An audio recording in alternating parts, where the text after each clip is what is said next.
Perkenalkan, nama saya Feby Fitriani Balkis, NIM 64241338, mata kuliah Bahasa Indonesia. Di sini saya akan membahas artikel anti korupsi di masa revolusi lawan penimbunan, penyuapan, dan penggelapan. Pendahuluan. Di setiap masa revolusi, baik itu revolusi politik, sosial, maupun ekonomi, bangsa menghadapi titik balik yang sangat krusial. Masa-masa ini sering diwarnai oleh perubahan besar, ketidakstabilan, dan reorganisasi kekuasaan. Sayangnya, situasi seperti ini juga menjadi lahan subur bagi praktik korupsi seperti penimbunan, penyuapan, dan penggelapan. Oleh karena itu, gerakan anti korupsi harus menjadi fondasi utama dalam perjuangan menuju perubahan yang berkeadilan dan berintegritas. Di sini ada isinya, yaitu penimbunan.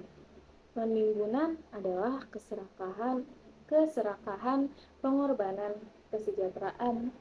Penimbunan adalah tindakan penyimpan barang-barang penting seperti bahan pangan, obat-obatan, atau bahan bakar dalam jumlah besar untuk menciptakan kelangkaan buatan. Hal ini dilakukan dengan tujuan menaikkan harga dan mendapatkan keuntungan besar.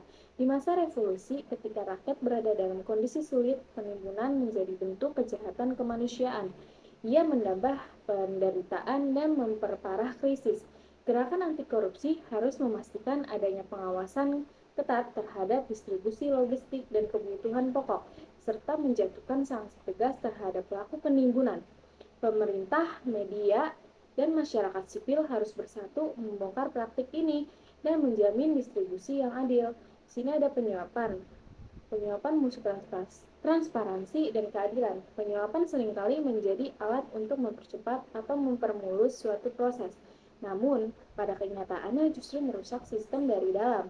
Di masa revolusi, ketika hukum dan sistem pemerintahan sedang dalam masa transisi, penyuapan bisa mengakar dengan cepat jika tidak diawasi. Lebih berbahaya lagi, penyuapan dapat menyabotas semangat perubahan dengan memberi celah bagi pihak-pihak yang ingin mempertahankan status quo. Maka, penting bagi semua institusi untuk menerapkan prinsip transparansi dan integritas secara menyeluruh. Masyarakat perlu diedukasi untuk menolak budaya suap dan aparat penegak hukum harus dijamin bebas dari intervensi. Penggelapan, merampok harapan rakyat. Penggelapan dana publik adalah bentuk pengkhianatan terhadap amanat rakyat. Uang yang harusnya digunakan untuk membangun sekolah, memperbaiki infrastruktur, atau menyediakan layanan kesehatan malah diselewengkan demi keuntungan pribadi. Di tengah revolusi, setiap rupiah sangat berharga. Setiap dana publik harus bisa dipertanggungjawabkan secara terbuka. Oleh karena itu, perlu dibangun sistem pelaporan keuangan yang akuntabel dan bisa diawasi oleh publik. Digitalisasi dan keterbukaan data adalah kunci untuk memutus rantai penggelapan. Di sini kesimpulannya adalah masa revolusi bukan hanya tentang perubahan sistem atau pemimpin, tetapi juga tentang membentuk ulang karakter bangsa. Korupsi dalam bentuk penimbunan, penyuapan, dan penggelapan harus dianggap sebagai pengkhianatan terhadap cita-cita revolusi itu sendiri. Tanpa komitmen kuat terhadap nilai-nilai anti korupsi, revolusi hanya akan mengganti wajah, tapi bukan watak. Mari jadikan integritas sebagai senjata utama dalam perjuangan, karena revolusi tanpa kejujuran hanyalah ilusi. Terima kasih.